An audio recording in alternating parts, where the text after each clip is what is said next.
Puji Tuhan, selamat pagi Bapak Ibu. Sekali lagi selamat pagi, ada sukacita pada pagi hari ini? Amin, puji Tuhan. Orang yang bersukacita akan terpancar dari wajahnya, amin. Coba lihat kiri kananmu, ada sukacita tidak? Haleluya, puji Tuhan. Kita adalah orang-orang yang diberkati oleh Tuhan, amin. Oleh sebab itu pada pagi hari ini, mari kita beri hati kita bawa hati kita masuk dalam hadirat Tuhan, menikmati bait-Nya yang suci, yang kudus di tempat ini. Karena ketika hadirat Tuhan turun ke atas kita, mujizat Tuhan terjadi, pemulihan terjadi, berkat Tuhan dicurahkan atas kita. Sebab itu sebelum kita masuk dalam ibadah kita pada pagi hari ini, saya rindu kita berdoa bersama, arahkan hati menghadap Tuhan. Terima kasih Tuhan, kami bersyukur Tuhan, Engkau tetap masih menyertai kami sampai saat ini Tuhan. Kami percaya kehadiran kami tempat ini bukan semata-mata hanya karena rutinitas semata, tetapi semua hanya karena kasih karunia Tuhan. Melalui Roh-Mu Engkau membawa kami ke tempat ini untuk menikmati hadirat-Mu Tuhan Yesus. Engkau tahu setiap jemaat yang hadir pada pagi hari ini. Engkau tahu setiap beban hidup mereka Tuhan. Tetapi ketika kami datang di hadapan Tuhan, kami melepaskan semua itu. Karena kami percaya hadirat-Mu Tuhan membawa berkat, membawa pemulihan. Terima kasih Tuhan Yesus. Kami serahkan jalannya ibadah kami pada pagi hari ini. Pimpin setiap jemaat Tuhan yang baik masih di rumah, di perjalanan maupun di tempat ini Tuhan. Biar kami sama-sama bisa menikmati hadirat Tuhan di tempat ini pada pagi hari ini. Terima kasih Tuhan Yesus. Terima kasih Tuhan. Inilah menjadi doa kami Tuhan.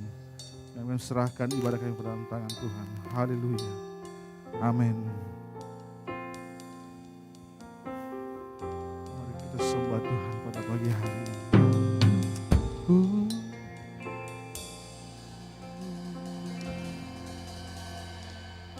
Terima kasih Tuhan. Penuhi hatiku dengan hadir-Mu.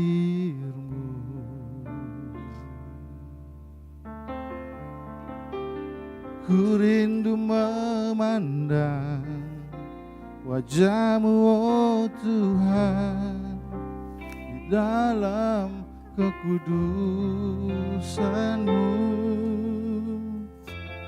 Bawaku dekat dalam hati-Mu.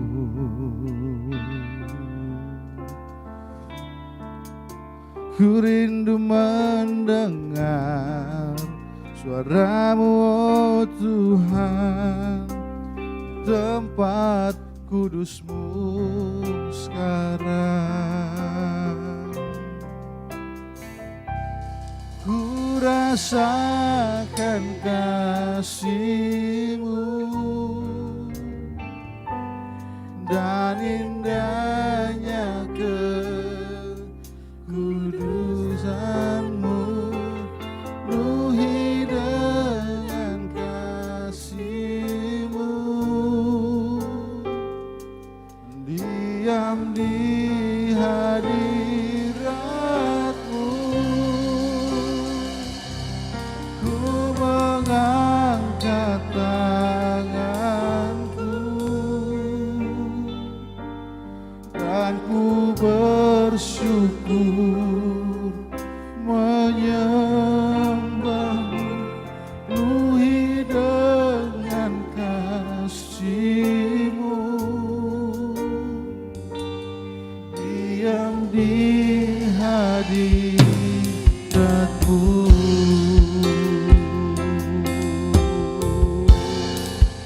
Haleluya.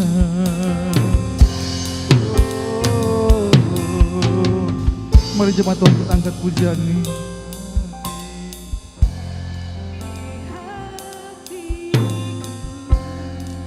Dengan hadir-Mu,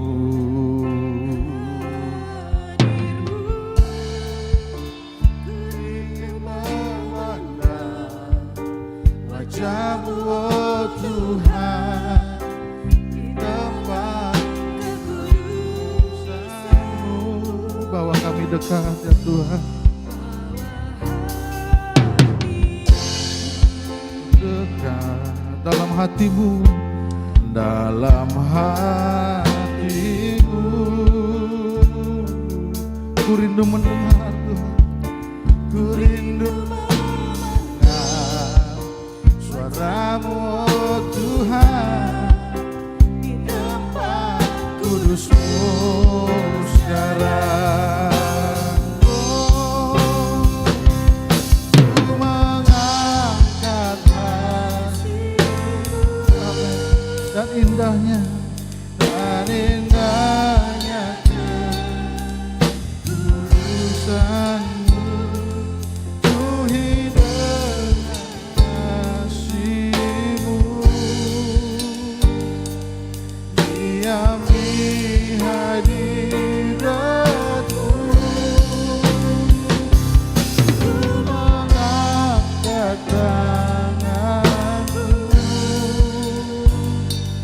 dan ku bersyukur menyembahmu, ku hidup dengan kasih-Mu,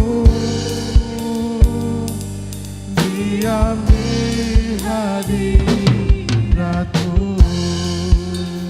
Saya rindu biar jemaat Tuhan yang naikkan pujian ini, katakan penuhi hatiku, hati. Mari jemaat Tuhan angkat pujian ini dengan hatimu.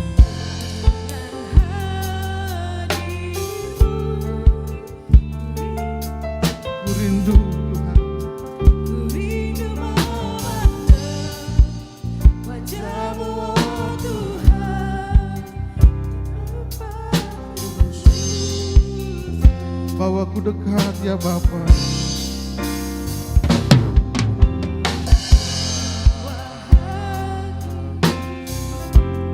Dalam hatiku,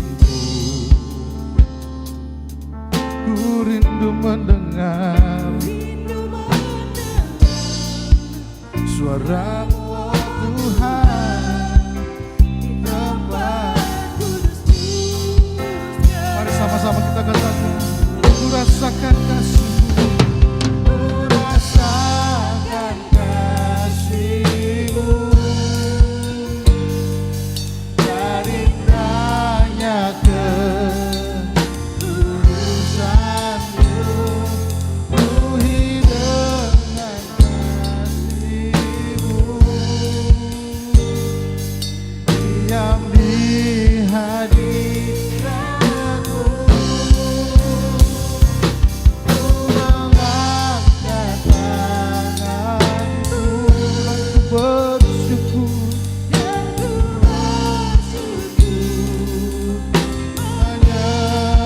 menyembahmu, ku hidup dengan kasih-Mu, diam di hadirat-Mu.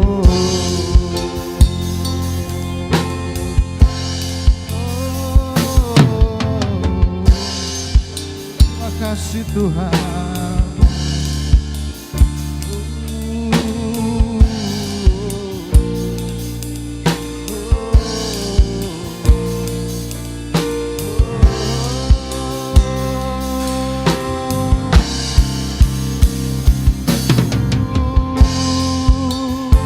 Sembah Tuhan,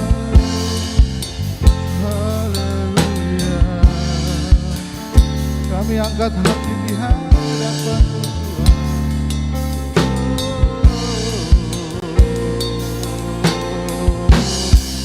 Saya undang kita bangkit berdiri semua jemaat Tuhan.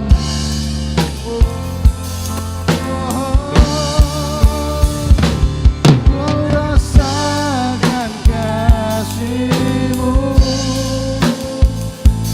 dan indahnya kekudusanmu, ku hidup dengan kasih-Mu, diam di hadirat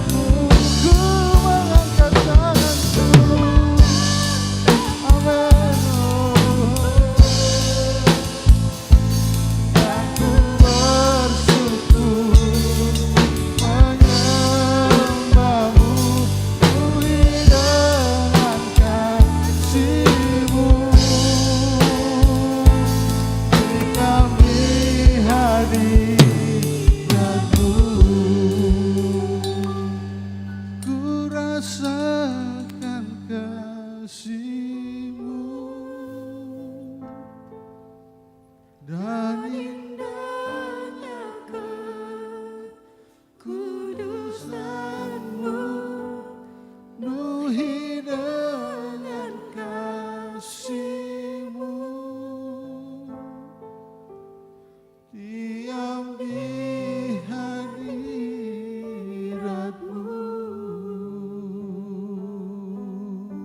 Haleluya. Mari sembah Tuhan saat ini. Kami nikmati hadirat-Mu Tuhan.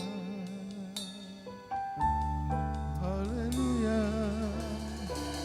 Kami angkat suara di hadapan Tuhan, menyembah-Mu Yesus.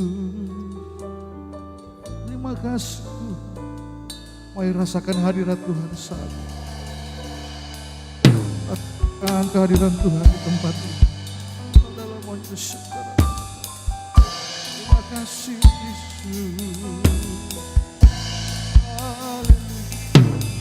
Kau ada bersama dengan kami Tuhan dalam setiap lembar hidup kami. Haleluya. Kami merasakan kasih-Mu Yesus. Haleluya. Haleluya. Mari sembah Tuhan. Angkat suara-Mu di hadapan. Kau baik Tuhan, sebab Engkau baik Yesus. Haleluya. Oh, terima kasih Yesus. Kau segalanya bagiku.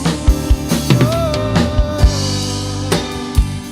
Kau melihat setiap hati kami yang terangkat di hadapan-Mu. Menyembah. Haleluya. Haleluya. Haleluya. Terima kasih Yesus. Haleluya. Angkat suara-Mu, sembah Tuhan. Haleluya. Terima kasih Yesus. Haleluya. Sembah. Dia mau melawat kita pada pagi hari ini. Asal kita membuka hati di hadapan Tuhan. Haleluya. Terima kasih Tuhan, bahwasanya untuk selamanya kasih setiamu. Oh, selalu baru tiap hari, rahmat-Mu selalu baru bagi kami.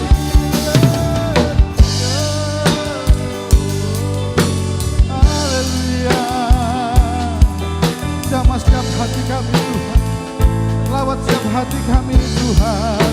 Haleluya. Segala pujian hormat hanya bagi Tuhan.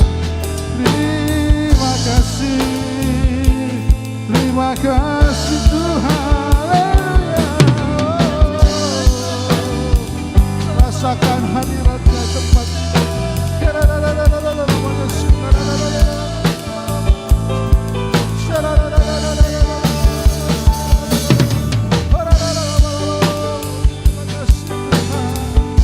Kau hadir di tempat ini Tuhan.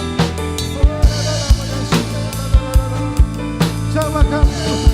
Pulihkan setiap umat-Mu. Pulihkan setiap hati kami Tuhan. Pulihkan setiap semangat kami Tuhan. Pulihkan setiap keluarga kami Tuhan. Haleluya. Pulihkan setiap pekerjaan kami. Haleluya. Kau di atas segala-galanya dalam hidup kami Tuhan. Haleluya. Sembah Tuhan. Sembah Tuhan Yesus. Haleluya.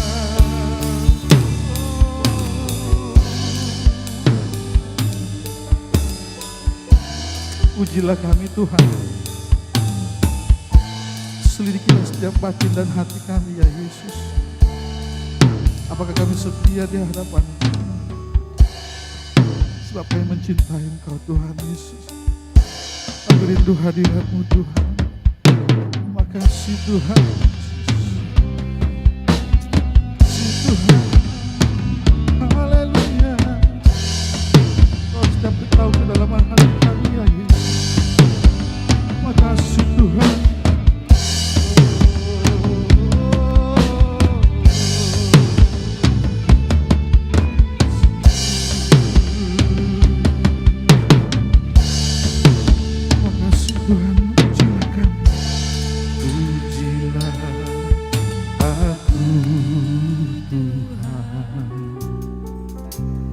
Cobalah aku Tuhan, selidiki hatiku dan hatiku,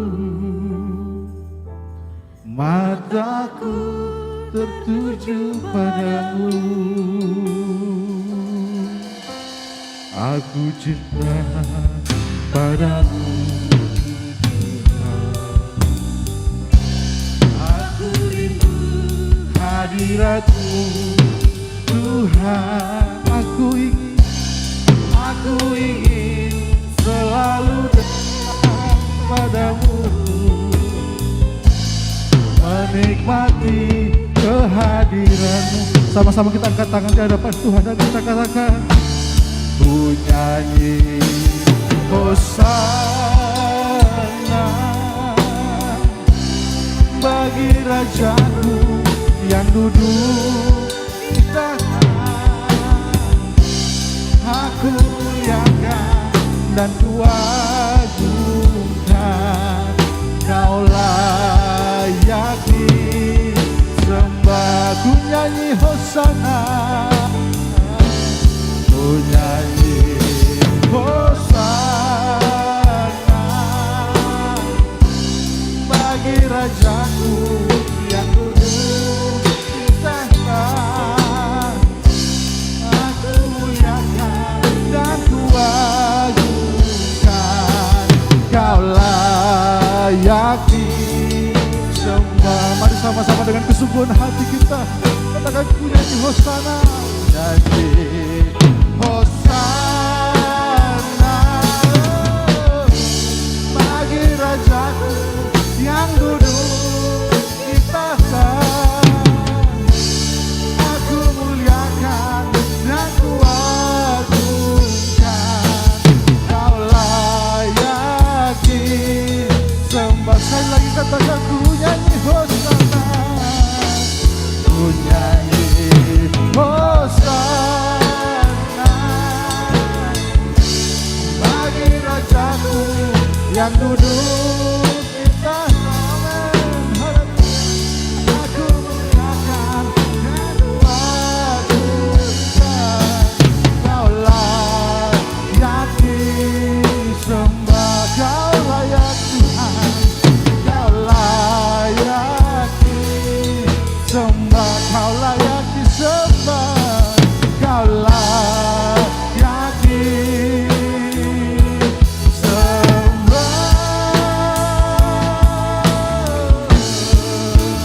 Segala pujian hormat hanya bagi Tuhan kita. Haleluya. Paling dasar bagi Tuhan kita. Hosana di tempat-Mu yang maha tinggi ya Tuhan.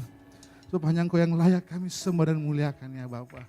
Biar Engkau terima setiap pujian penyembahan kami pada pagi hari ini. Di dalam nama Yesus kami yang suka memuji Tuhan. Sama-sama kita katakan amin. Sekali lagi berikan sorak-sorai yang paling meriah bagi Tuhan kita. Puji Tuhan. Tuhan itu dahsyat, amin. Tuhan sudah memberikan kita kuasa. Dan Tuhan katakan pakai kuasa itu, amin. Haleluya. Mari kita sama-sama bertepuk tangan di hadapan Tuhan.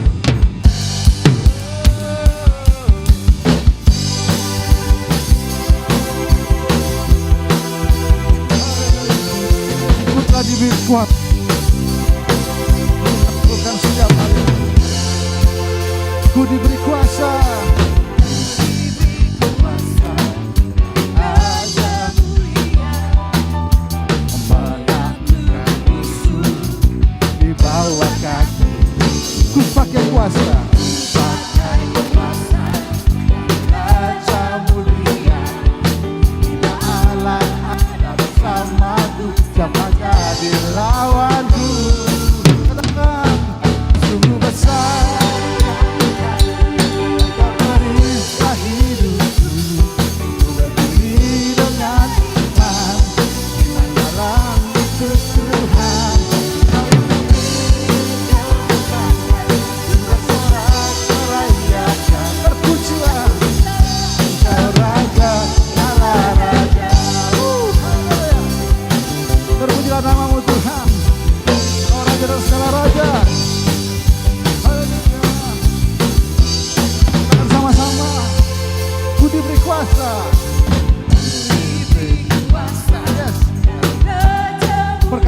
sudahnya dengan imanmu. Di mana saudara? Di bawah kaki kita. Amin. Mari kita pakai kuasa Tuhan. Kuasa dari Raja mulia. Bila Allah ada bersamaku, dapat jadi lawanku. Sungguh besar, sungguh besar. Engkau perisai hidupku. Berdiri dengan iman, iman dalam Yesus Tuhan. Sorak-sorayakan, terpujilah Kau Raja, segala Raja. Berkatakan iman di hadapan Tuhan dalam hidupku. Tahun yang kau hadapi saat ini, dengan iman Tuhan sudah memberi kita kuasa. Amin. Kuasa untuk menaklukkan musuh, kuasa untuk mengalahkan setiap persoalan hidup kita. Terima kasih Tuhan.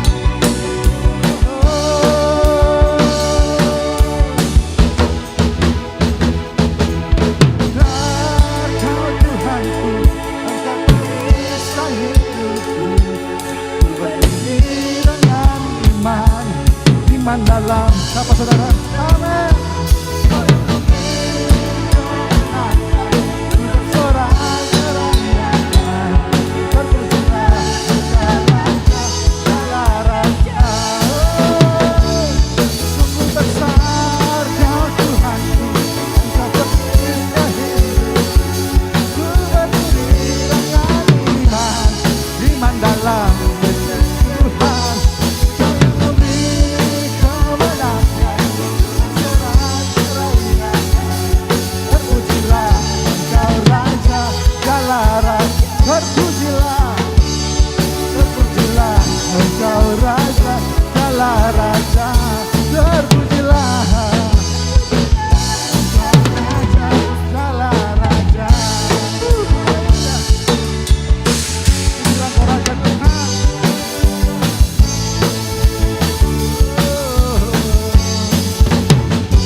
Katakan samping kiri kananmu, Tuhan memberkatimu. Haleluya. Firman-Mu yang hidup. Haleluya. Hanya dalam namanya ada kekuatan. Katakan sama-sama. Firman terangi jalan. Bisa iman. Bisa iman di setiap waktu.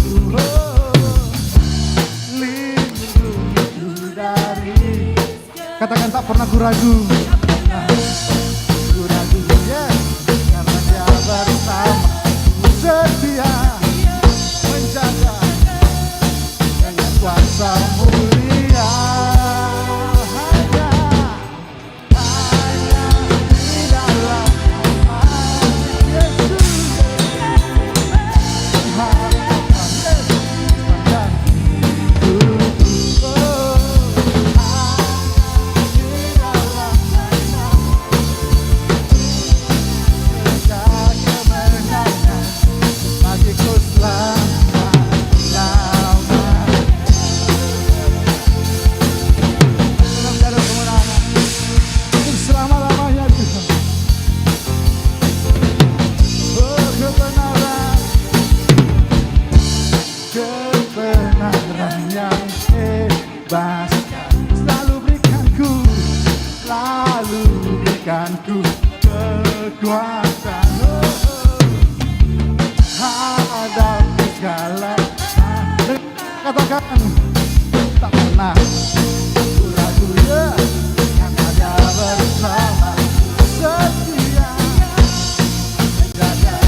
bersama. Dalam namanya ada pengharapan, dalam kuasanya kemenangan. Hanya di dalam. Amin. Ya, sumber kekuatan kita, amin. Haleluya. Oh, hanya dalam rasa pasti tersedia kemenangan bagiku selamanya. Hanya di dalam namanya Yesus Kristus harapan. Hanya di dalam pasti tersedia kemenangan.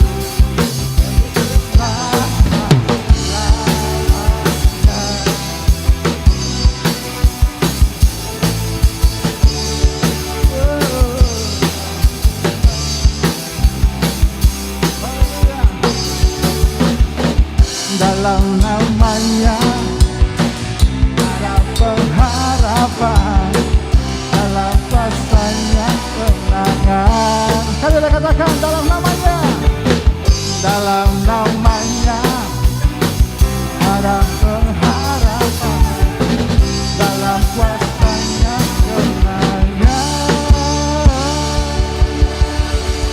Haleluya. Puji Tuhan. Bapak Ibu kamu duduk kembali. Puji Tuhan. Haleluya. Capek saudara? Haleluya. Saya juga capek. Puji Tuhan. Tadi kita percaya bahwa kemenangan daripada Tuhan menjadi bagian milik kita. Amin. Puji Tuhan. Terima kasih Bapak. Terima kasih ya Yesus. Bagimu pujian, hormat, kemuliaan. Sebab Kaulah kebanggaan dalam hidup kami ya Yesus. Kasih Tuhan.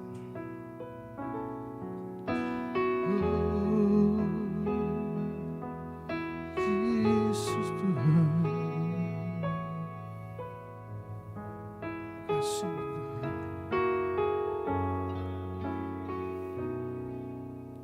Ku datang padamu,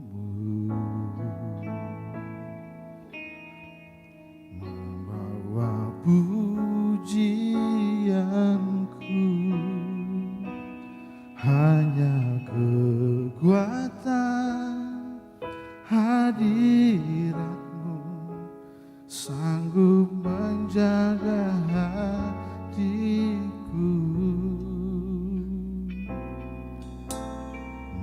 Mendekat padamu, ku mau sentuh hatimu, biar ku melihat kemuliaan yang Kau sediakan bagiku.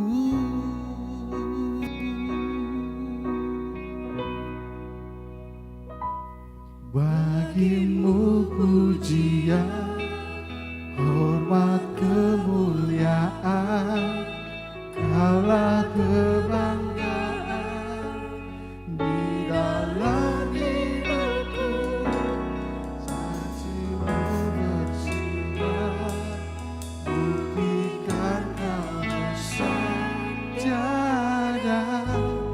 yang sepertimu Yesus.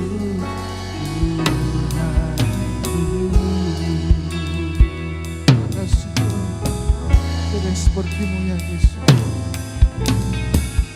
dekat padamu, ku mau sentuh hatimu,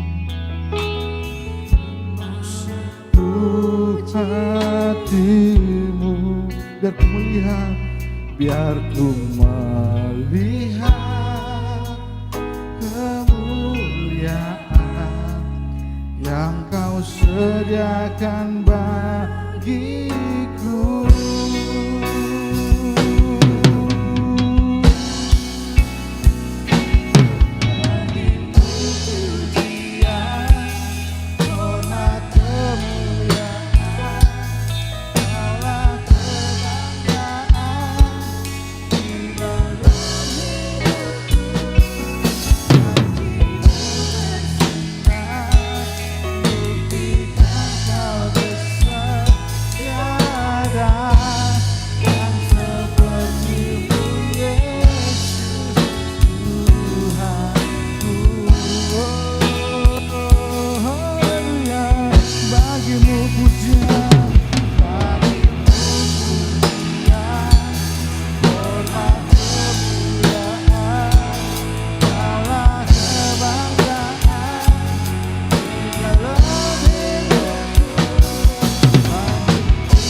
undang kita bangkit berdiri semua.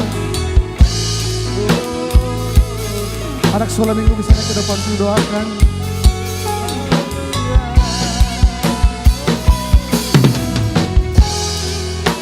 Kau besar Tuhan, kemuliaan hanya bagi-Mu Yesus.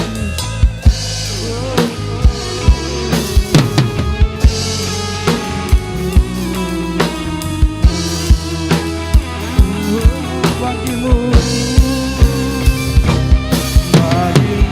pujian. Mari kita arahkan tangan kita ke hadapan anak-anak sekolah di depan kita, agar berkat Tuhan diturunkan ke anak-anak kita.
Undang hambanya memberikan firman Tuhan.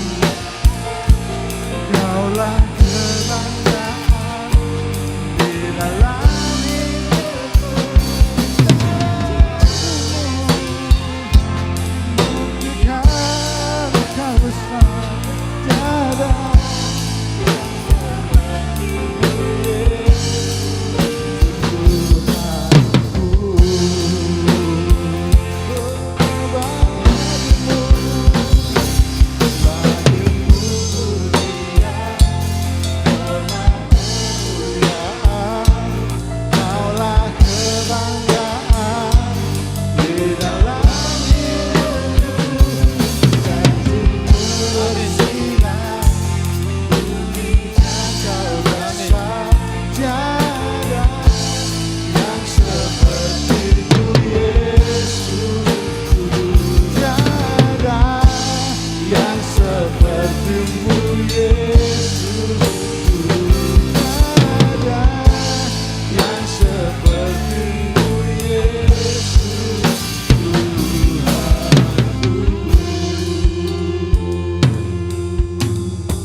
Terima kasih Tuhan atas kebaikan kemurahan-Mu dalam kehidupan kami. Kami boleh ada pagi hari ini Tuhan. Kami memuji-Mu, memuliakan nama-Mu Tuhan. Kami boleh merasakan kehadiran-Mu Tuhan dalam kehidupan-Mu Tuhan. Roh kami sukacita pada pagi hari ini Tuhan. Karena kehadiran-Mu Bapa. Biarlah pagi hari ini Tuhan, layakan hamba-Mu Tuhan. Ketika hamba-Mu membentangkan kebenaran firman-Mu Tuhan, bahkan sidang jemaat yang ada di tempat ini, baik di rumah kami masing-masing Tuhan, biarlah Roh-Mu tetap bekerja dalam kehidupan kami Tuhan, mengubahkan kami menjadi manusia-manusia baru Tuhan. Haleluya. Terima kasih Tuhan Yesus, kami siap untuk mendengarkan sabda firman-Mu pada pagi hari ini, dalam nama Tuhan Yesus Kristus Juru Selamat kami yang hidup. Haleluya. Amin. Puji Tuhan. Salam. Haleluya. Haleluya. Haleluya. Haleluya. Puji Tuhan, terima kasih. Tuhan Yesus baik dalam kehidupan kita pada pagi hari ini. Saya bersyukur berterima kasih. Tuhan masih mempercayakan saya untuk menjadi pelayan Tuhan. Sebagai apapun kita ya, saudara yang terkasih, kita siap untuk melayani Tuhan. Amin. Terima kasih kepada Ibu Gembala yang masih mempercayakan saya untuk sama-sama kita belajar mengenai firman Tuhan. Saudara yang terkasih, pada pagi hari ini kita akan belajar kisah atau panggilan, penginjilan seorang rasul Paulus, ya, salah satu rasul yang saya kagumi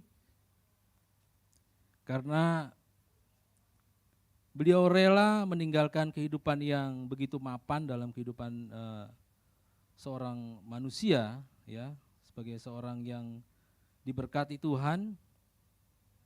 Rasul Paulus bersedia meninggalkan semua itu untuk melayani Tuhan. Saudara yang terkasih, saya sedikit mengulas mengenai Rasul Paulus, ya walaupun sedikit ya. Rasul Paulus lahir di kota Tarsus. Kota Tarsus itu kalau zaman sekarang itu berada di bagian negara Turki. Paulus adalah orang Yahudi yang sangat taat, yang kebetulan memiliki dua kewarganegaraan, ya, kewarganegaraan Rom atau Romawi dan kewarganegaraan Israel atau Yahudi. Saudara yang terkasih, kita bisa lihat dalam Kisah 22 ayat ke-27 sampai 28.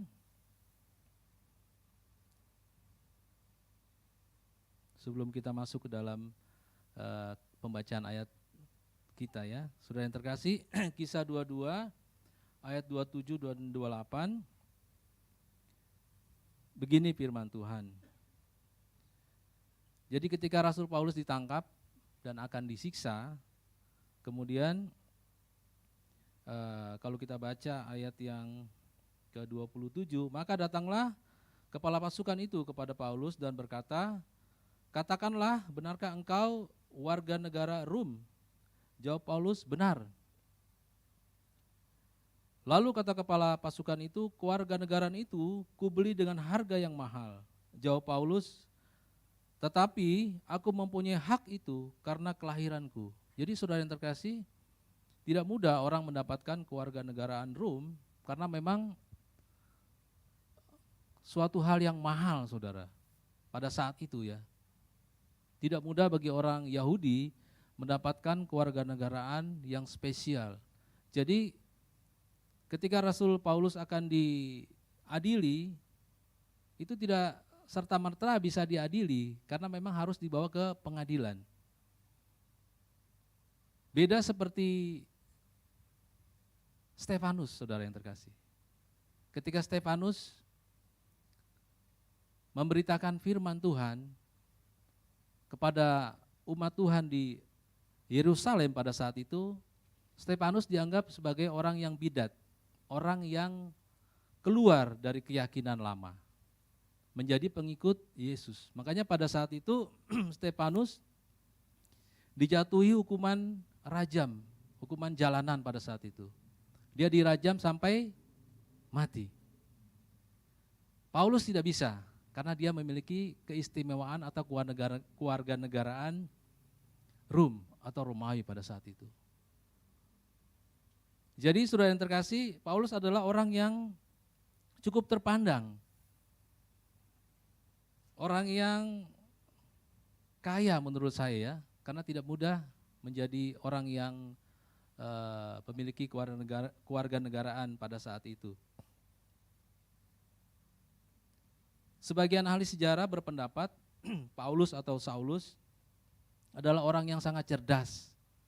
Dia menguasai kitab-kitab perjanjian lama, bahkan kitab-kitab para nabi, dan yang membuat dia spesial adalah dia adalah salah satu murid dari imam besar pada saat itu, imam yang cukup terkenal, Imam Gamaliel. Jadi Paulus adalah orang yang mapan secara kehidupan, secara organisasi, secara ekonomi, secara pendidikan, orang yang sangat mapan dan orang yang sangat taat menurut pemahaman atau keyakinan Yahudi pada saat itu, saudara yang terkasih. Jadi kalau kita pikir secara logika, kenapa orang yang begitu mapan, begitu cerdas, begitu memiliki posisi di organisasi pada saat itu, kok mau mengiring Yesus, mengikut Yesus? Resiko mengikut Yesus adalah pasti akan dijauhi oleh teman, dijauhi oleh keluarga, dijauhi oleh komunitas, ya, bahkan mungkin nyawa bisa terancam. Itu saya alami, saudara. Ya, secara pribadi saya dari seberang sana saya alami itu. Ya, saya harus dimusuhi oleh keluarga besar saya harus mengalami, walaupun teman-teman saya tidak secara langsung mengintimidasi saya, tapi sikap sifat mereka agak berubah ketika saya beralih keyakinan, mengiring Yesus. Ya, tapi Tuhan baik, Tuhan sangat baik, sehingga apa yang terjadi, apa yang saya alami, Tuhan mampukan saya. Jadi saya bisa pahami ketika Rasul Paulus dijauhi atau dimusuhi, karena saya sendiri mengalami, saudara yang terkasih. Tapi itulah kehidupan kita sebagai orang percaya. Memang pada akhir zaman nanti orang Kristen itu jumlahnya sedikit, ya. Sekeras apapun kita menginjil ke daerah-daerah terpencil sekalipun, pada akhirnya jumlah orang Kristen akan sedikit. Tapi jumlah bilangan sedikit itu, jangan kita tidak ada di jumlah sedikit itu, saudara yang terkasih. Kita harus ada di situ. Oleh sebab itu kita akan belajar bagaimana penderitaan Paulus. Ya, Paulus rela meninggalkan semua fasilitas kekayaan, jabatan, menderita demi nama Yesus. Itu yang akan kita renungkan pada pagi hari ini, saudara yang terkasih. Kita ambil pembacaan kita dari Kisah 9, ayat ke-1. Sebetulnya ayatnya ini sampai 19, saudara ya, tapi panjang ya, 1 sampai 9 aja barangkali. Atau sampai 19, kita berganti-gantian boleh ya, saudara ya? Iya, kalau gitu kita bangkit berdiri, saya bacakan ayat yang pertama. Jemaat yang ada di tempat ini di rumah baca ayat yang kedua dan seterusnya. Perikop Alkitab memberi judul Saulus bertobat, ayat pertama. Sementara itu berkobar-kobar hati Saulus untuk mengancam dan membunuh murid-murid Tuhan. Ia menghadap imam besar.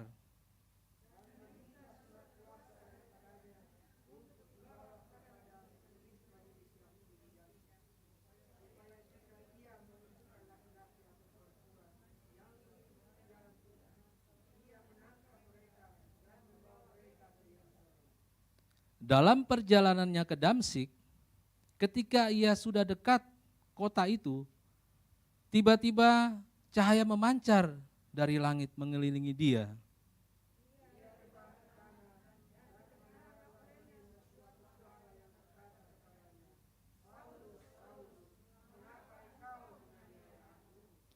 Jawab Saulus, "Siapakah engkau, Tuhan?" Katanya, "Akulah Yesus yang kau aniaya itu."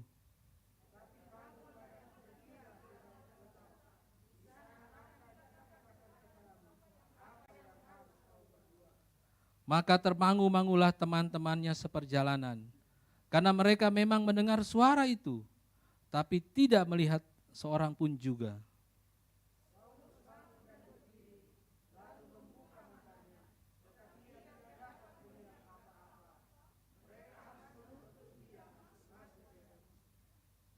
Tiga hari lamanya ia tidak dapat melihat, dan 3 hari lamanya ia tidak makan dan minum.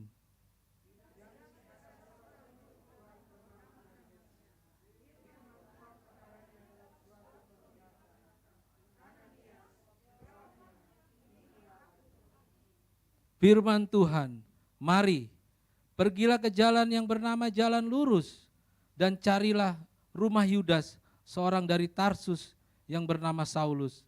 Ia sekarang berdoa."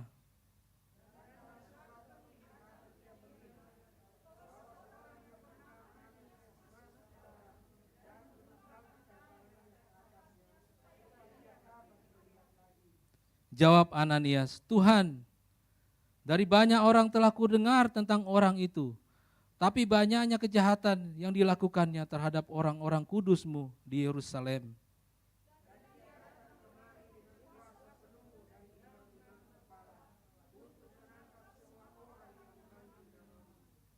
Tetapi firman Tuhan kepadanya, pergilah, sebab orang itu adalah alat pilihan bagiku untuk memberitakan namaku kepada bangsa-bangsa lain, serta raja-raja dan orang-orang Israel.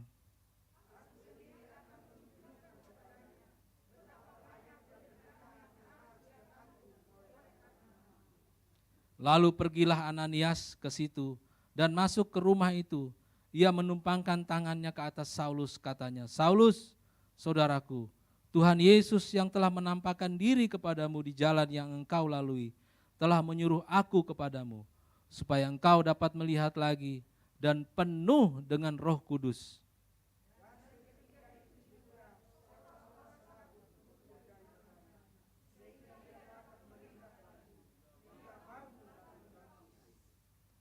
Dan setelah ia makan, pulihlah kekuatannya, puji Tuhan. Silakan duduk saudara yang terkasih, luar biasa panjang ya pada pagi hari ini. Saudara yang terkasih, jadi Paulus begitu berkobar-kobar hatinya, ingin mengancam bahkan membunuh murid-murid Yesus. Ngeri saudara ya, sekarang ini masih banyak yang kayak gini saudara. Ada orang yang berkobar-kobar hatinya. Kita doakan orang yang seperti itu akan dijamah oleh Tuhan. Ya. Boleh menjadi Paulus di zaman akhir. Saudara yang terkasih, begitu berkobar-kobar hatinya dan mengancam akan membunuh murid-murid Tuhan. Saudara, ketika Rasul Paulus melihat Tuhan, dalam perjalanannya ke Damsik, ada sinar yang memancar dari langit. Kemudian Paulus rebah ke tanah dan kedengaran suara yang berkata, Saulus, Saulus, mengapa engkau menganiaya aku? Itu perjumpaan awal Paulus berjumpa langsung saudara dengan Yesus. Diselamatkan oleh Yesus langsung. Tapi resikonya adalah, saudara yang terkasih, Paulus harus mengalami kebutaan selama 3 hari. Dan 3 hari itu dia tidak makan dan tidak minum. Menderita saudara ya, sangat menderita. 3 hari 3 malam, gak makan, gak minum, buta lagi.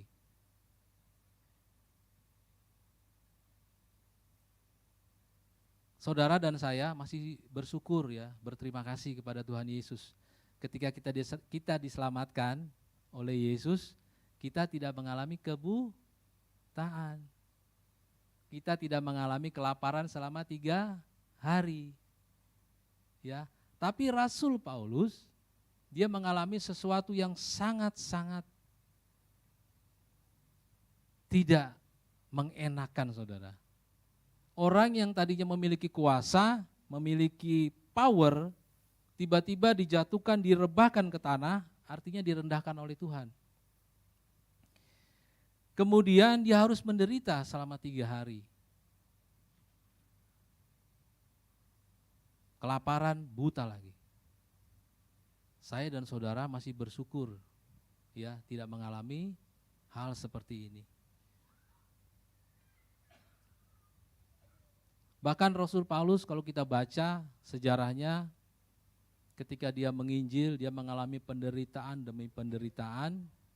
Kemudian beliau ini bahkan harus mati syahid ya. Harus mati syahid, dipancung kepalanya di Roma.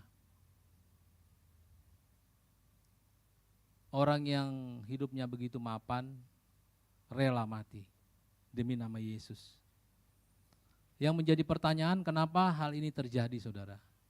Tuhan selalu memberikan contoh-contoh yang nyata di dalam Alkitab. Karena saudara, manusia selalu memikirkan atau selalu bertanya apakah benar ada manusia seperti itu. Alkitab mencatat ada seorang yang begitu membenci Yesus tiba-tiba harus tersungkur, direndahkan, bahkan rela mati untuk Yesus. Namanya Rasul Paulus. Ada. Tuhan izinkan ini terjadi dalam kehidupan Paulus, saudara, agar menjadi role model, ya, agar menjadi contoh penginjil yang rela menderita demi nama Yesus. Di dunia ini banyak saudara yang terkasih, penginjil-penginjil yang rela masuk ke hutan belantara.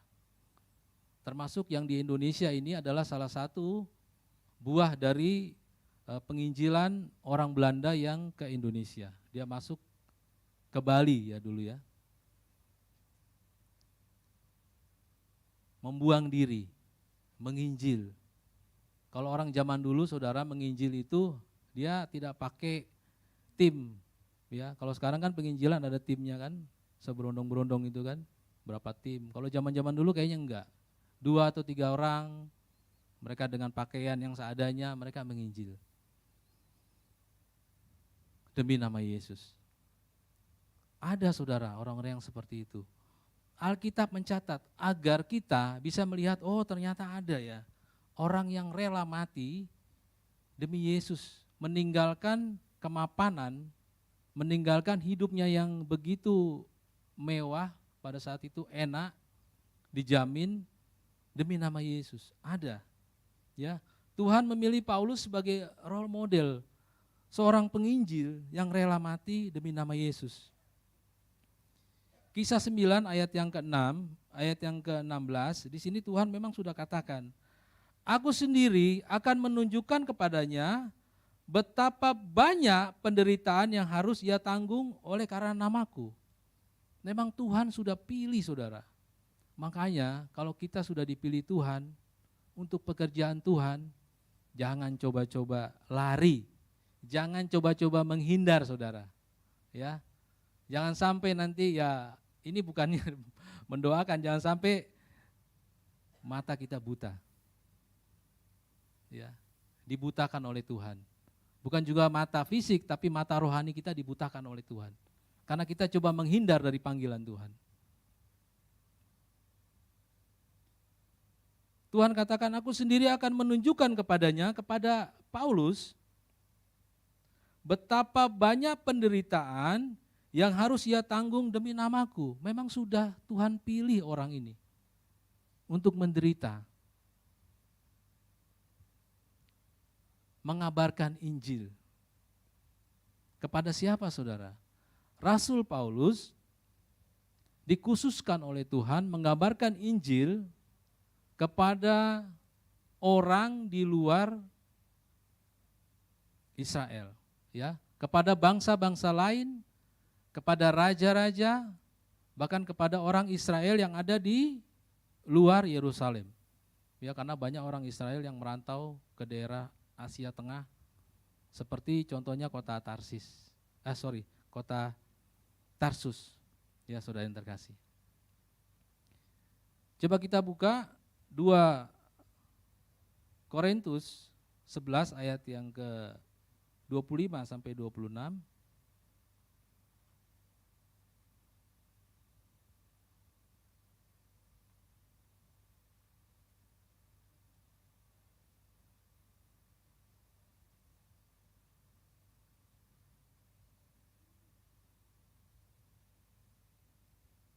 Dua Korintus 11 ayat 25 sampai 26.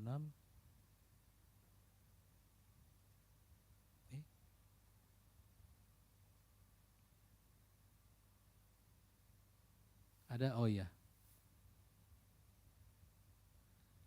Ini minggu lalu sudah disampaikan oleh hamba Tuhan ya. Jadi ketika saya ibadah online di Jakarta, saya bilang sama istri saya, firmannya hampir sama ini dengan saya.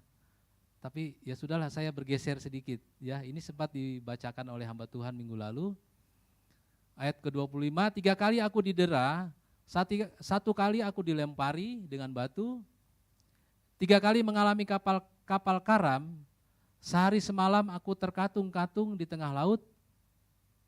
Dalam perjalananku aku sering diancam bahaya banjir dan bahaya penyamun, bahaya dari pihak-pihak orang Yahudi, dari pihak-pihak bukan orang Yahudi, bahaya di kota, bahaya di padang gurun, bahaya di tengah laut, dan bahaya dari pihak saudara-saudara palsu.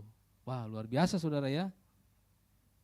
Penderitaan demi penderitaan harus dilalui oleh Rasul Paulus.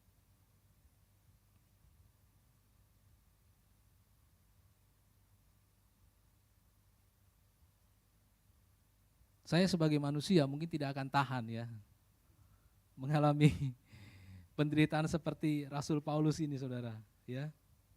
Tapi kita berdoa kepada Tuhan agar kita dimampukan di hari-hari mendatang, mungkin kita akan mengalami hal seperti ini. Bahkan mungkin saat ini bahkan mungkin kemarin kita mengalami. Ya, kita berdoa kepada Tuhan agar kita dimampukan. 3 kali aku didera, 1 kali aku dilempari dengan batu, 3 kali mengalami karam kapal. Sehari semalam aku terkatung-katung di tengah laut. Dalam perjalananku aku sering diancam bahaya banjir dan bahaya penyamun, bahaya dari pihak orang-orang Yahudi. Jadi penderitaan demi penderitaan itu dialami oleh Rasul Paulus. Apakah Rasul Paulus bersungut-sungut? Tidak, saudara. Ya, tidak saya dapati di dalam Alkitab yang saya yakini ketika Rasul Paulus mengalami penderitaan, beliau bersungut-sungut. Tidak, saudara. Rasul Paulus tetap setia melayani Tuhan. Carilah dahulu kerajaan surga, maka semuanya akan ditambahkan. Menurut pemahaman saya adalah ketika Rasul Paulus mencari kerajaan surga, maka sesuatu yang kurang dari Rasul Paulus adalah dia adalah orang yang bengis menghadapi atau ketika dia melihat orang Kristen, orang mengikut Yesus.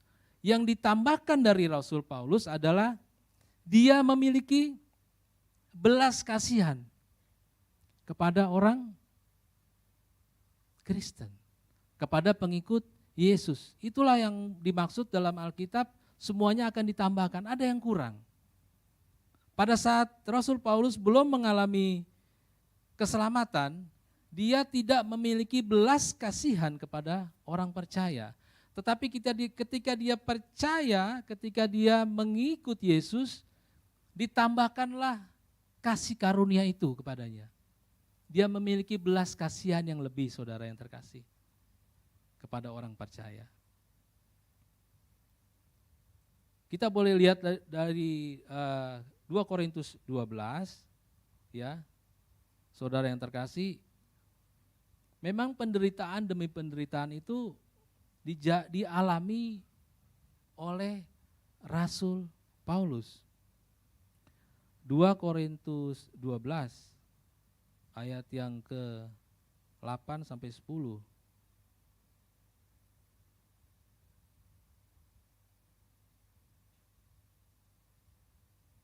Saudara yang terkasih, kalau kita lihat perikop Alkitab di ayat yang pertama, Paulus menerima penglihatan dan penyataan. Jadi Rasul Paulus ini salah satu rasul yang mendapat penglihatan surga, ya. Kalau kita baca ayatnya, jadi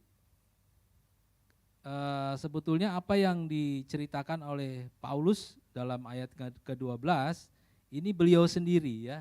Dia terangkat ke surga di tingkat ketiga dari surga, ya. Di sana dia boleh melihat kebesaran surga, menyaksikan surga, dan bahkan tidak bisa dia berkata-kata pada saat itu. Ketika Rasul Paulus mau memegahkan diri penglihatan ini, Tuhan memberikan dia duri dalam tubuhnya. Karena saudara yang terkasih, Kalau zaman-zaman sekarang kan orang bersaksi, dia bisa dengar suara Tuhan. Akhirnya di sana gembala yang sana bilang, oh ya saya juga mimpi. Akhirnya saling memegahkan diri di dalam kesaksian. Rasul Paulus ditahan oleh Tuhan untuk itu. Sehingga Tuhan izinkan ada duri dalam dagingnya, saudara yang terkasih.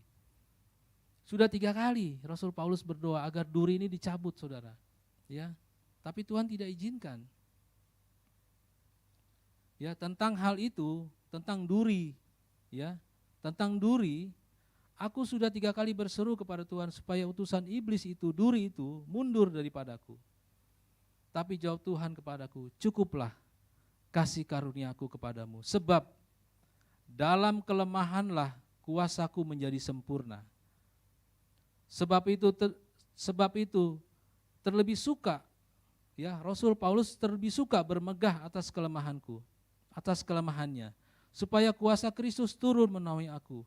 Karena itu aku senang dan rela dalam kelemahan, dalam siksaan, di dalam kesukaran, di dalam penganiayaan, di dalam kesesakan, oleh karena Kristus. Sebab jika aku lemah, aku kuat. Jadi ketika Rasul Paulus mengalami kelemahan, di situ dia mendapati kekuatan. Saudara, bukan Rasul Paulus tidak berdoa, di sini dia bahkan berdoa 3 kali, saudara, agar duri itu dicabut, ya, dari tubuhnya. Tapi Tuhan tidak izinkan. Cukuplah kasih karunia-Ku kepadamu, kata Tuhan. Sebab justru dalam kelemahanlah kuasaku menjadi sempurna. Saudara, kita pasti pernah mengalami dalam kelemahan, kita berdoa kepada Tuhan, kita dikuatkan. Amin, saudara. Ya. Saya ingat zaman-zaman dulu ketika saya masih punya anak 1, ya. Anak saya masih umur 5 tahun, ya, ini untuk kesaksian untuk para keluarga-keluarga muda. Jangan takut, saudara. Ketika kita berumah tangga, memiliki anak, saya juga dulu gitu, ketika saya putuskan berumah tangga dengan istri saya, ada kekhawatiran, saudara. Apakah saya bisa menafkahi anak orang lain, ya, istri saya maksudnya. Apakah saya bisa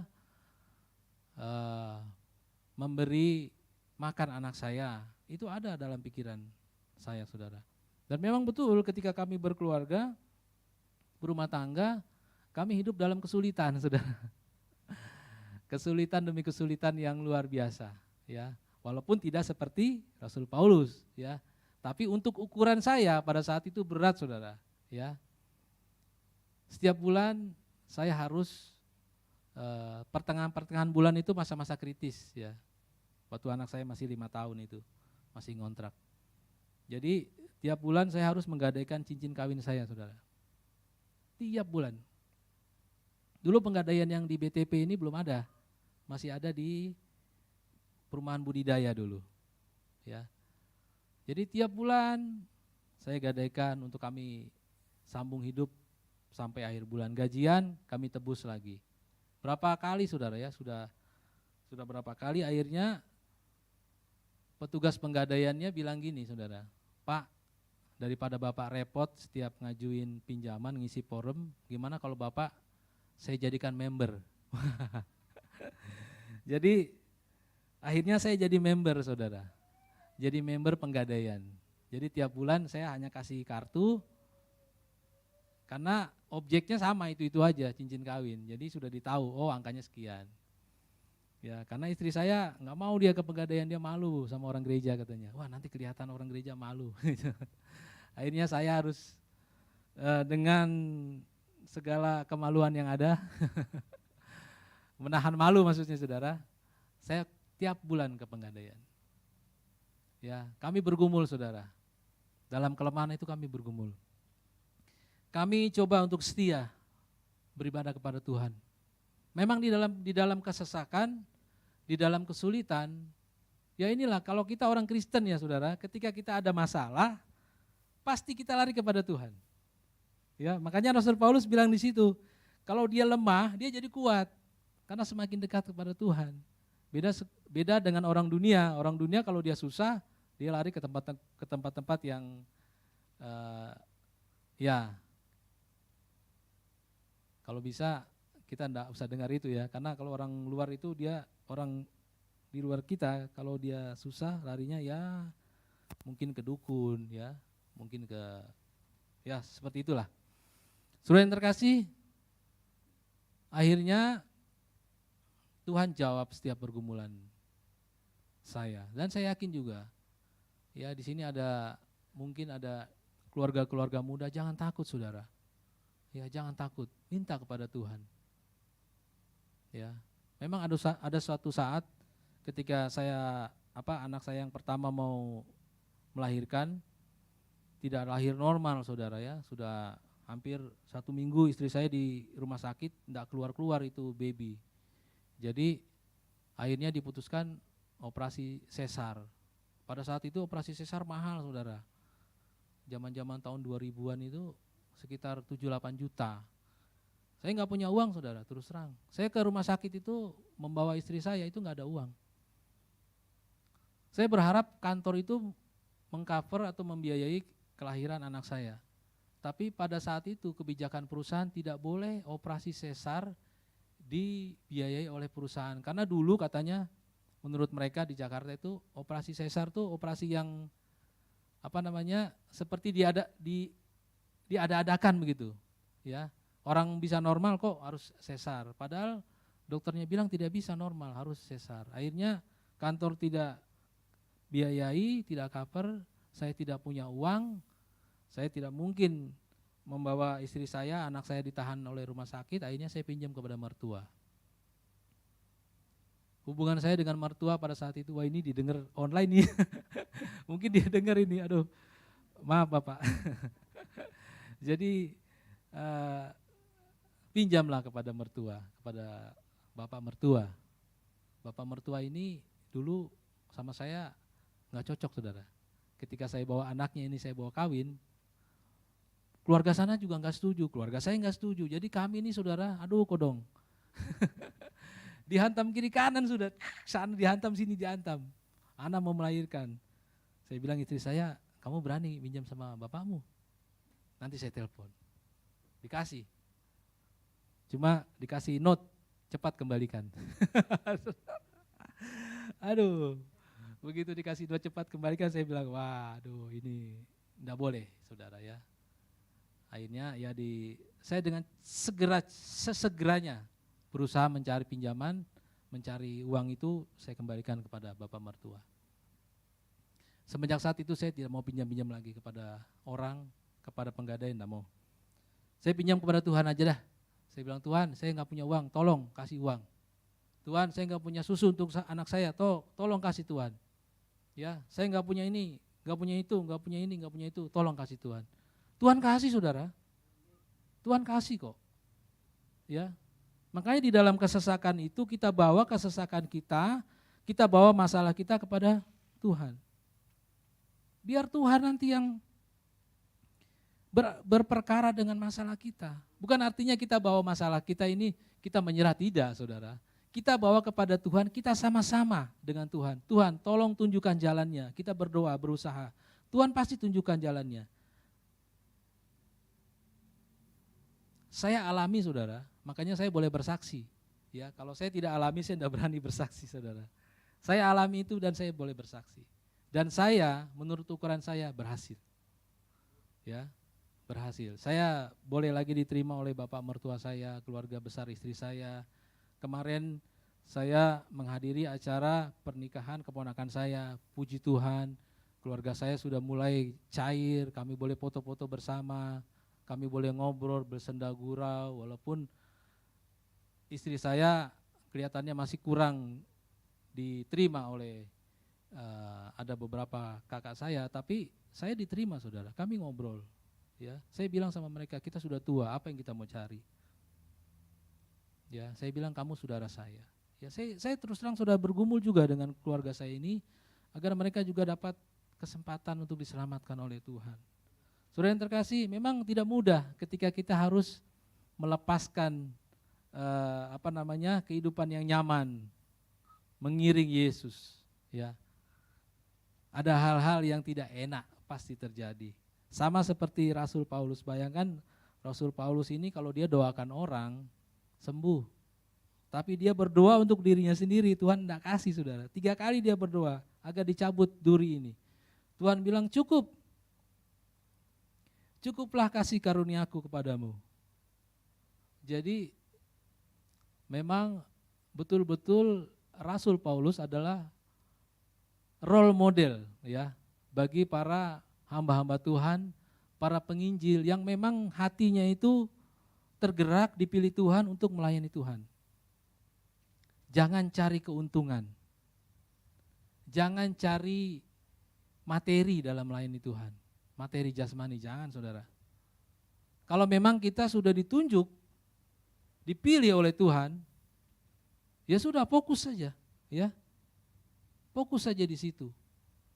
Memang ada orang-orang yang Tuhan pilih menjadi hamba-hamba Tuhan, menjadi penginjil, menjadi pengusaha, menjadi pekerja, menjadi karyawan. Tidak bisa saudara kita mau jadi sama, ya kadang-kadang juga kita manusia suka berdoa kan, aduh Tuhan kok orang itu enak sekali hidupnya ya. Tiap tahun dia jalan-jalan ke luar negeri, ya dia setia juga kepada Tuhan, diberkati Tuhan. Aduh Tuhan saya mau dong kayak gitu, ya kan. Lama-lama kalau orang mau berdoa kayak gitu, akhirnya semua orang mau seperti itu. Saudara yang terkasih, kalau kita mau semuanya sama ini kan, ya kita nanti jadi minion. Tahu minion saudara? Ya, bentuknya kayak kapsul, warnanya kuning, matanya belok pakai kacamata, sama modelnya. Ya, kalau kita mau seperti itu nanti kita jadi minion. Ya, justru perbedaan-perbedaan yang ada ini kita boleh belajar mengenai kebesaran Tuhan. Saudara, Tuhan ciptakan orang yang miskin agar orang kaya ya yang memiliki berkat dia boleh memberkati orang yang berkekurangan. Orang yang berkekurangan ketika menerima berkat dia bersyukur kepada Tuhan. Orang yang berkekurangan, saudara yang terkasih, ketika dia bersyukur, ketika dia berterima kasih kepada Tuhan, dia memiliki kesaksian, orang mendengar kesaksiannya, orang kaya ini akan berkata, puji Tuhan. Tuhan pilih saya menjadi berkat.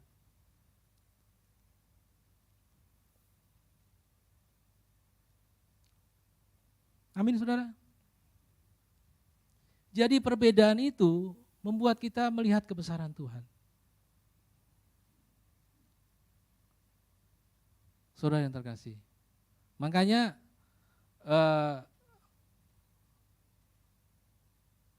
ketika Tuhan pilih kita dengan talenta-talenta yang ada, jangan coba menghindar saudara. Saya sebelumnya juga pernah terpikir, aduh kalau saya nih bawa firman terus gimana ya. Saudara, ini firman baru tadi malam saudara saya siapin. Karena kesibukan saya sebagai karyawan, baru saya siapin tadi malam. Saya bilang sama Tuhan, Tuhan bisakah ini Tuhan? Saya bawakan sejarah atau sikap atau pribadi Paulus kepada saya secara pribadi dan kepada sidang jemaat yang ada. Orang yang begitu tinggi hati direndahkan oleh Tuhan sampai ke tanah, sehingga dia memiliki hati yang betul-betul sungguh-sungguh rela menyerahkan kehidupannya untuk melayani Tuhan. Ya saudara yang terkasih, meninggalkan kehidupan yang lama, yang terpandang, yang Rasul Paulus alami, menjadi penginjil yang sangat sederhana. Dia harus ditinggalkan oleh keluarganya. Saudara, ada beberapa ahli sejarah berkata kemungkinan Rasul Paulus ini juga sudah berkeluarga. Karena orang Yahudi pada saat itu ketika dia orang yang taat, dia pasti akan juga mau cepat-cepat berumah tangga ketika dia mapan agar dia menghasilkan keturunan. Ya, karena keturunan itu sangat penting bagi orang Yahudi. Ada sebagian orang berpendapat mungkin ya Rasul Paulus memiliki keluarga. dan dia harus tinggalkan itu. Kalau itu terjadi, dia harus tinggalkan keluarganya untuk menginjil, untuk mengabarkan berita kabar baik kepada bangsa-bangsa lain. Saudara yang terkasih, harus dia lakukan. Kalau kita catat perjalanan atau rute penginjilan Rasul Paulus ini, saudara, ya saya ambil dari beberapa artikel. Ini belum data yang valid, tapi angkanya kira-kira seperti ini. Rasul Paulus itu ketika dia menginjil itu ada 3 fase. Panjang perjalanannya sekitar 10.000 mil. Ya, 10.000 mil. 1 mil itu kalau dikonversi ke kilometer adalah 1.609 kilometer. Nah, kalau kita bicara kilometer artinya perjalanan Rasul Paulus dalam menginjil, baik itu dia naik perahu, dia naik unta, dia naik kuda, bahkan sebagian jalan kaki, itu panjangnya 16 juta kilometer. 16 juta kilometer, saudara. Mungkin sebagian dia jalan kaki. Ya, saya baca dalam tulisannya, bahkan Rasul Paulus katakan sudah, apa yang ada di badan itu yang dibawa. Jadi ketika dia jalan bersama dengan mungkin ada Lukas, ada Barnabas pada saat itu ya, ketika dia menginjil, dia hanya bawa baju, mungkin dua helai dan yang melengket di badan. Perjalanannya itu sekitar 16 juta kilometer, saudara. Wih, jauh loh itu, saudara. Mungkin belum ada penginjil yang saat ini menyamai rekornya Rasul Paulus, saudara. Jarak dari Makassar ke Manado itu hanya 1.722 kilometer. 1.700 bandingkan dengan 16 juta. Berapa kali bolak-balik itu, saudara. Jalan kaki juga. Wih, luar biasa penderitaannya. Ya, saudara yang terkasih, karena memang Tuhan sudah mengutus Rasul Paulus memberitakan Injil kepada bangsa-bangsa lain. Itu tugasnya. Ya. Tugasnya Rasul Paulus, dia menginjil, bisa dilihat juga dalam Kisah 9 ayat ke-15. Kita kembali lagi Kisah 9. Ini rancangan Tuhan untuk Rasul Paulus, tugasnya ya. Ayat 15, tetapi firman Tuhan kepada Rasul Paulus, pergilah sebab orang ini, ini kepada Ananias ya. Tetapi firman Tuhan kepadanya, pergilah sebab orang ini adalah alat pilihan bagiku untuk memberitakan namaku kepada bangsa-bangsa lain, serta raja-raja dan orang-orang Israel. Orang-orang Israel yang di luar Yerusalem. Saudara yang terkasih, jadi begitu panjang perjalanan seorang Rasul Paulus dalam menginjil. Ya, belum ada apa-apanya, saudara, dibanding orang yang ada sampai saat ini ya, belum ada penginjil yang seperti ini, saudara. Begitu berkobar-kobar mengabarkan Injil. Ya, tadinya dia berkobar-kobar mau membunuh, tapi Tuhan balikan 180 derajat, dia berkobar-kobar untuk mengabarkan Injil. Ketika Rasul Paulus mencari kerajaan surga, maka dia ditambahkan itu, saudara. Kasih karunia-Nya ditambahkan oleh Tuhan. Yang kedua yang saya pahami adalah Rasul Paulus ini tetap sabar dan fokus dalam pelayanan, ya. Tetap sabar dan fokus dalam pelayanan. Dalam Kisah 9 ayat yang ke-26, di sini dikatakan, ya, ketika Rasul Paulus tiba di Yerusalem, setibanya di Yerusalem, Saulus mencoba menggabungkan diri kepada murid-murid, tapi semuanya takut kepadanya, karena mereka tidak percaya bahwa ia juga seorang murid. Ya, banyak, saudara, orang-orang yang tadinya dari seberang, ketika dia menjadi orang Kristen, banyak juga yang ragu, apakah betul orang ini mengikuti Yesus, atau karena ingin terkenal atau ingin apa, saudara, ya. Jadi Rasul Paulus juga diperlakukan seperti itu pada saat itu, ya. Sebelum Rasul Paulus menceritakan pengalaman-pengalaman dia jumpa dengan Yesus, sempat diragukan keimanannya kepada Yesus. Ya. Sama juga kita kadang-kadang pelayan Tuhan. Kadang-kadang ada juga orang-orang yang meragukan kita. Apakah orang itu mampu? Apakah orang itu bisa? Ya. Dulu saya juga pada saat ditunjuk sebagai pengurus di bidang doa, ketika kami rapat, jadi dalam rapat itu memang diputuskan sebelum ibadah, siapa yang mengangkat tangan itu harus didoakan. Yang mendoakan adalah bidang doa dan jajarannya. Ya. Saya salah satu di bidang doa. Jadi pada saat itu ada ibu yang bertanya, oh kalau gitu Pak Saiful juga harus doakan orang dong. So, saya bilang, oh iya Bu, pasti. Saya doakan orang itu. Kalau orang mengangkat tangan pasti saya doakan. Mungkin ibu ini ragu kali ya, apakah saya bisa. Karena saya memang masih baru pada saat itu. Tapi saya bawa kepada Tuhan. Ibu itu dipakai oleh Tuhan agar saya menjadi semangat dalam melayani Tuhan. Saya berdoa kepada Tuhan, Tuhan gimana caranya saya mendoakan orang. Ya, Tuhan buka jalan, Tuhan kasih. Oh gini, oh iya terima kasih Tuhan. Ya, jadi kalau ada ditegur sama teman, saudara, jangan kita tersinggung. Tuhan pakai orang-orang itu untuk saya dan saudara. Ya, mengingatkan. Memang dalam Alkitab dikatakan, ya, harus saling menegur, menasehati, agar kita sama-sama jalannya lurus. Ya, jangan belok-belok. Ini Rasul Paulus dia bertemu Tuhan di jalan lurus, saudara. Namanya jalan lurus. Nah, tahu kebetulan aja mungkin ini. Ya. Bertemu Tuhan di jalan yang lurus. Namanya jalan lurus. Jadi saudara yang terkasih harus fokus dan sabar dalam melayani Tuhan. Ya. Walaupun banyak orang meragukan kita, tapi kita tetap fokus. Saya mau melayani Tuhan sebagai apapun. Sabar dalam pelayanan ini bisa juga kita lihat dalam 2 Korintus 11 ayat yang ke-27 dan 29.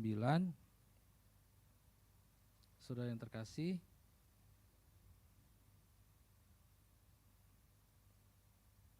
maaf ini bolak-balik Alkitabnya ya. 2 Korintus 11 ayat yang ke-27 dan 29.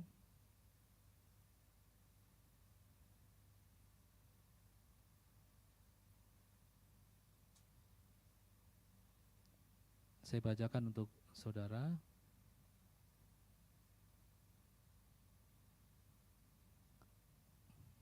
Rasul Paulus katakan, aku banyak berjerih lelah dan bekerja berat. Kerap kali aku tidak tidur. Aku lapar dan dahaga.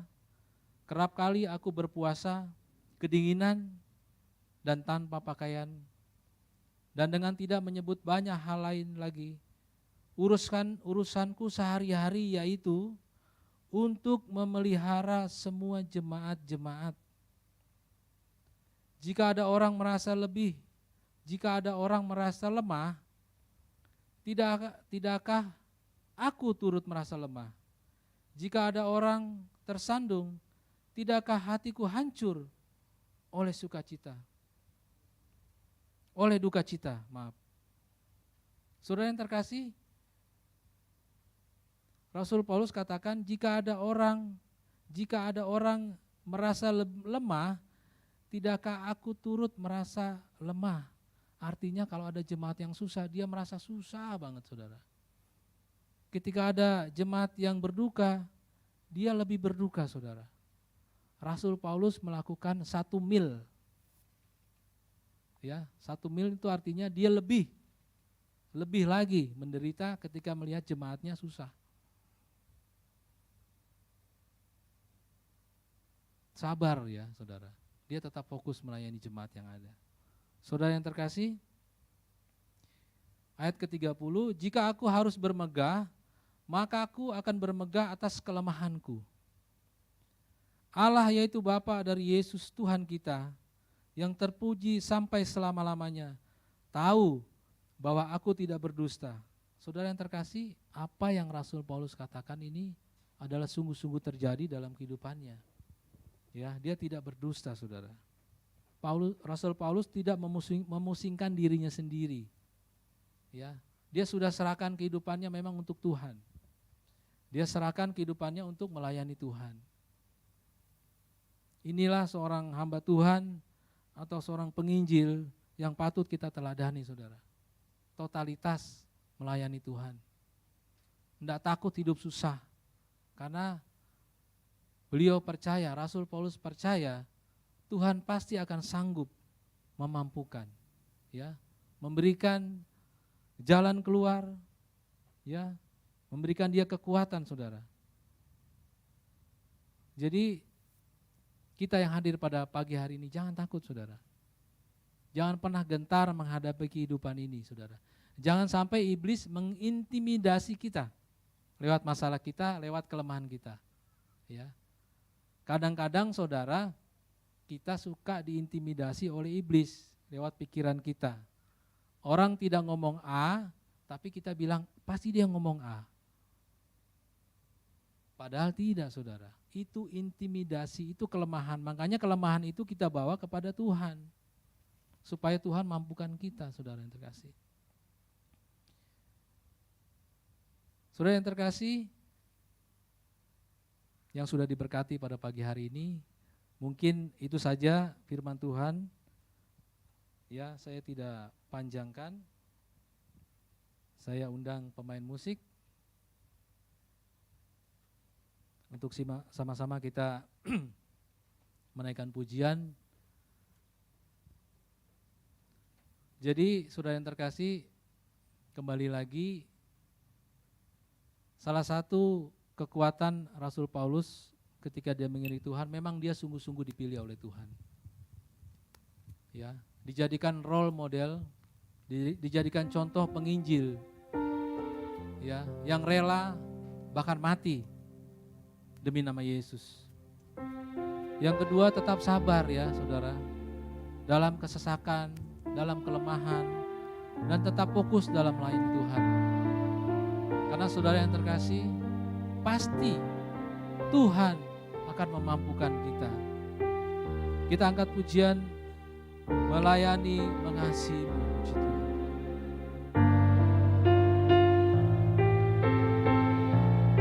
Haleluya. Saya jemput jemaat bangkit berdiri. Melayani, mengasihimu, mengiringimu seumur hidupku, janjimu kan tetap ku pegang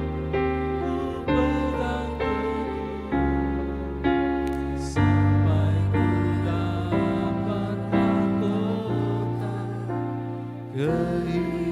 kehidupan. Melayani, mengasihi, melayani, mengasihimu, mengiringmu seumur hidupku. Janjimu kan setia, ku pegang teguh, sampai ku dapat mahkota kehidupan. Saudara yang terkasih, biarlah pagi hari ini kita sama-sama berkomitmen untuk melayani Tuhan, untuk mengasihi Tuhan. Kita pegang teguh janji Tuhan, saudara yang terkasih. Kita perlu mahkota kehidupan, saudara. Biarlah Tuhan siapkan mahkota kehidupan untuk saya dan saudara pada pagi hari ini. Melayani Tuhan dengan sungguh. Melayani Tuhan tidak dengan sungut-sungut.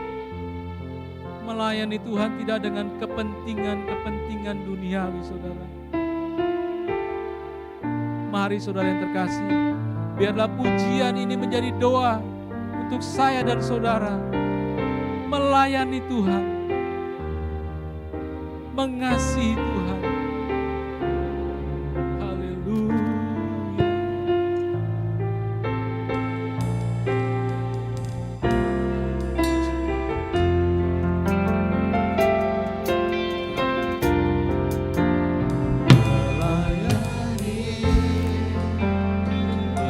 Mengasihimu, mengiringmu seluruh hidupku.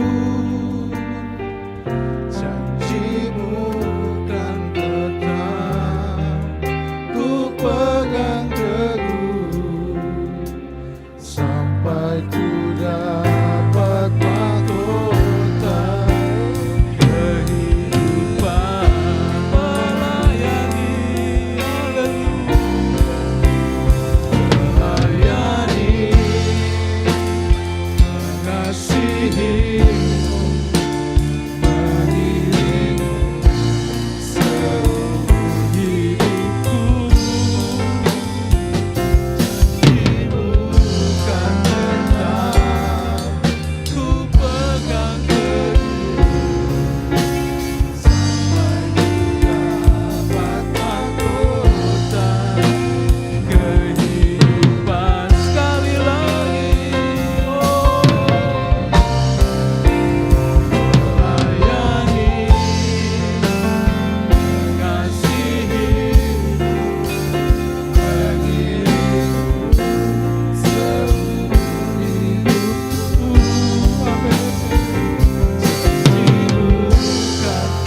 Pakai kami menjadi pelayan-pelayan-Mu yang setia Tuhan.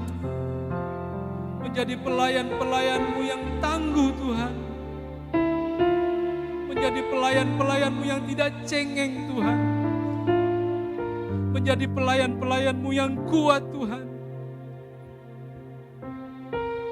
Kami tahu Tuhan, ada masalah-masalah yang Tuhan izinkan dalam kehidupan kami. Dan kami sadar Tuhan, lewat masalah-masalah itu Tuhan, kami boleh melihat kebesaran-Mu Tuhan. Karena ketika kami lemah Tuhan, iman kami dikuatkan di dalam Engkau Bapa. Terima kasih Tuhan Yesus. Biarlah kami tetap fokus dalam melayani Tuhan. Kami tidak menyimpang ke kiri dan ke kanan Tuhan. Tapi kami berada di jalan yang lurus Tuhan. Di jalan yang penuh dengan harapan. Biarlah kasih karunia Tuhan melekat dalam kehidupan kami. Biarlah damai sejahtera-Mu Tuhan mengikat kami dengan kuat ya Bapa. Terima kasih Tuhan Yesus buat kebenaran firman-Mu pada siang hari ini Tuhan. Berkati sidang jemaat yang ada Tuhan. Berkati pelayan-pelayan di jemaat ini Tuhan, di gereja ini Tuhan, baik yang ada di Pakato Tuhan. Kuatkan kami Tuhan dalam melayani Engkau Bapa. Terima kasih Tuhan Yesus. Kami telah berdoa dan mengucap syukur dalam nama Tuhan Yesus Kristus, Juru Selamat kami yang hidup. Haleluya. Amin.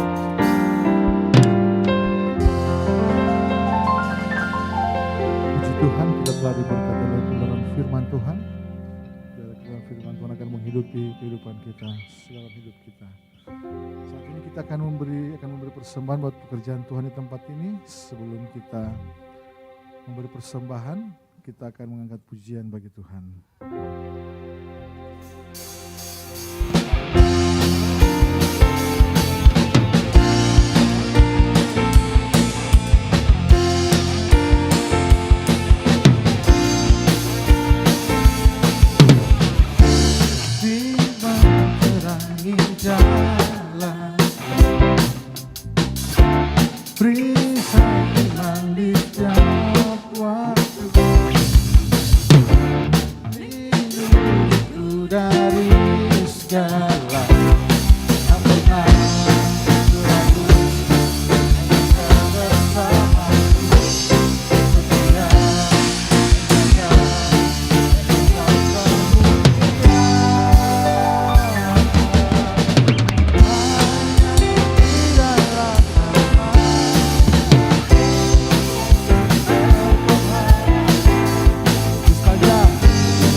Untuk pengumuman sepekan, minggu ini tidak ada mesbah keluarga karena sudah minggu lalu, karena tiap 2 minggu ya ada mesbah keluarga sesuai jadwal.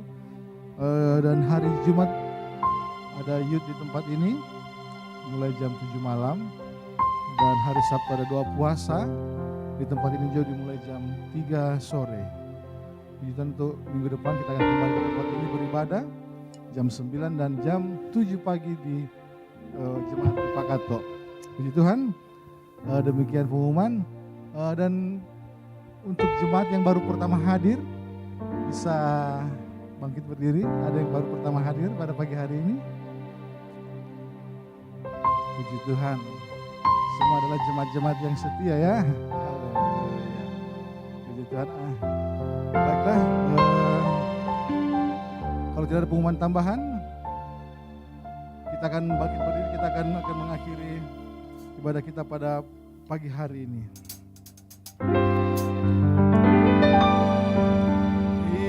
Kiranya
kepadamu pada siang hari ini Tuhan.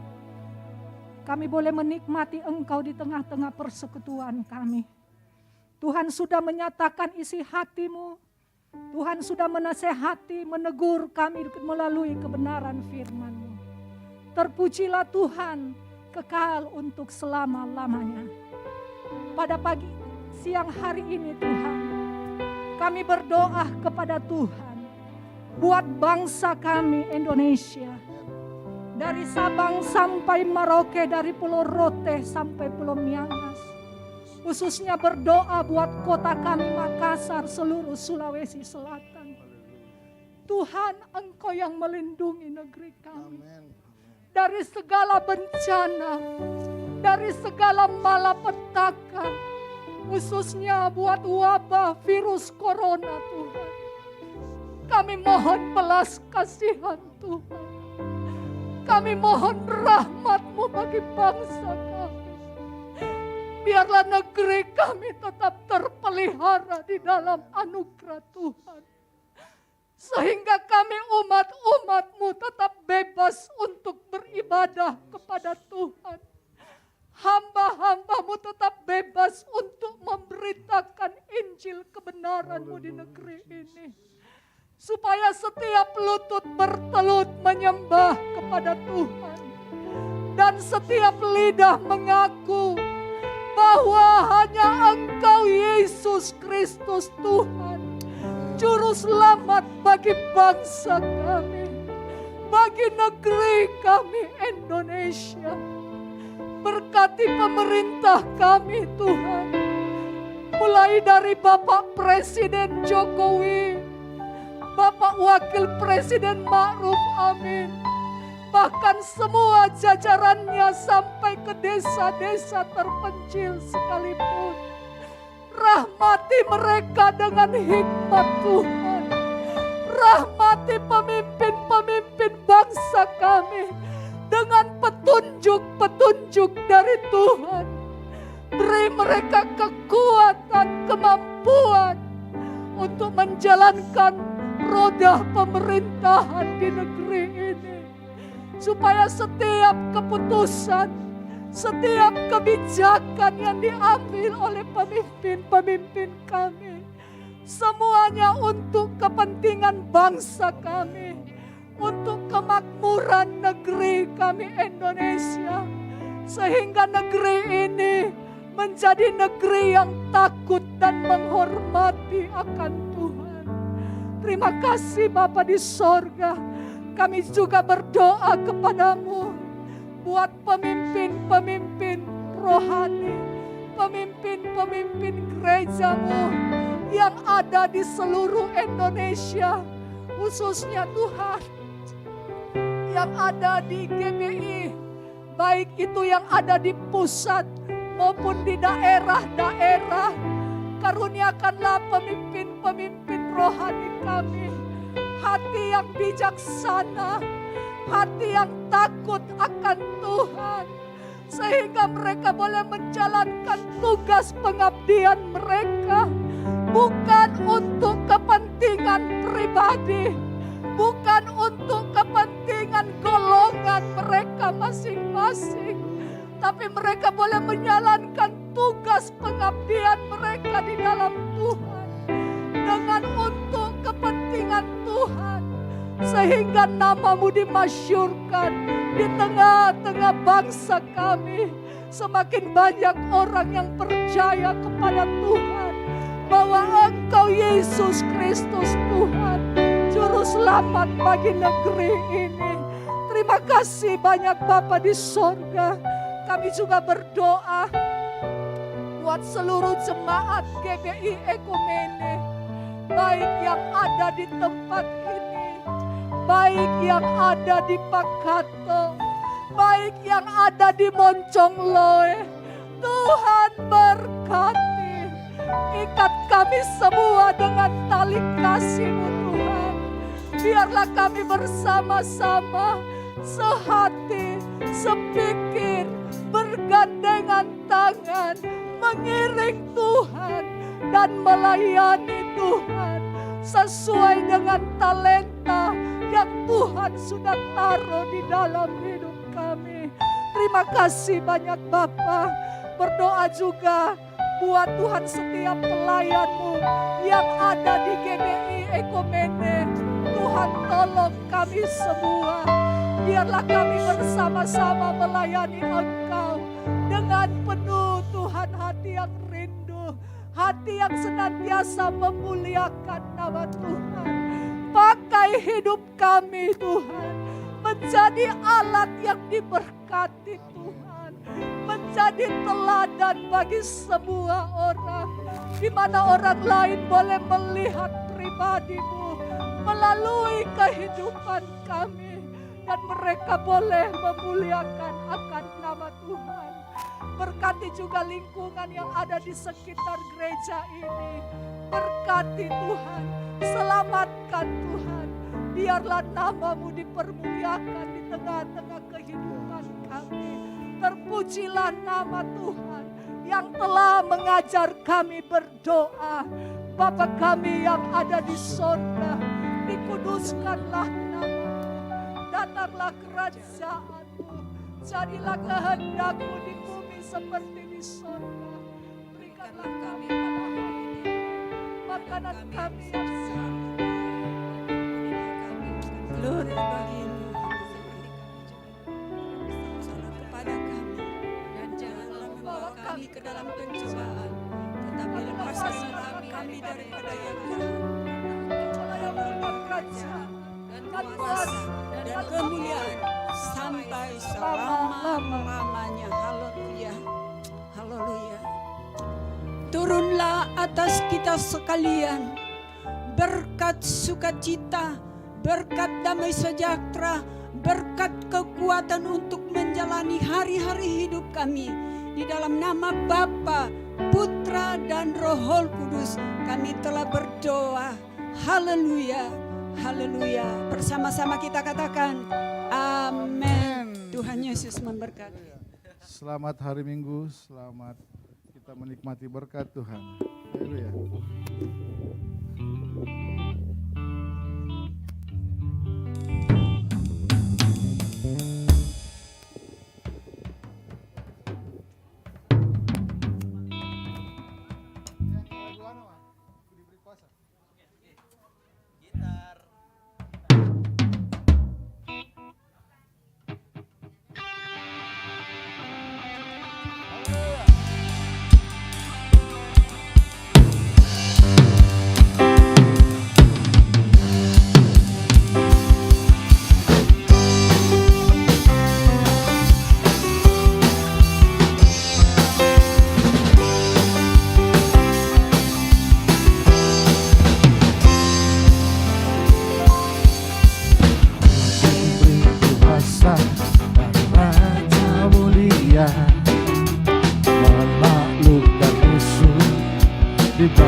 Selamat ulang tahun buat Bapak Rudi Tambang.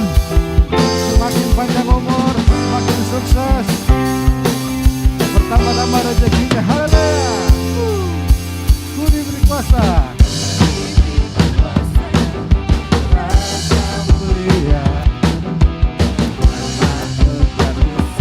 Di mana saudara? Haleluya.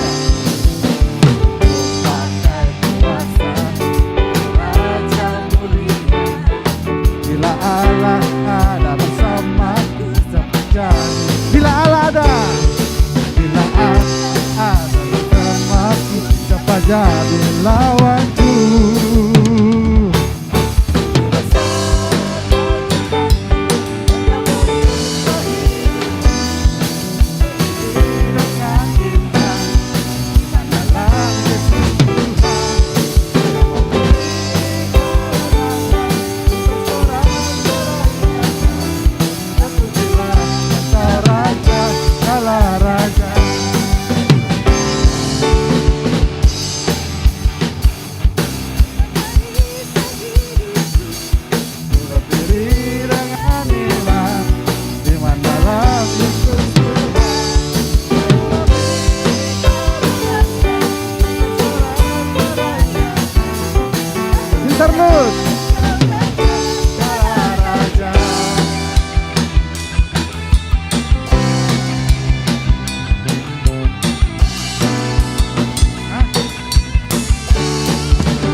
hidupku.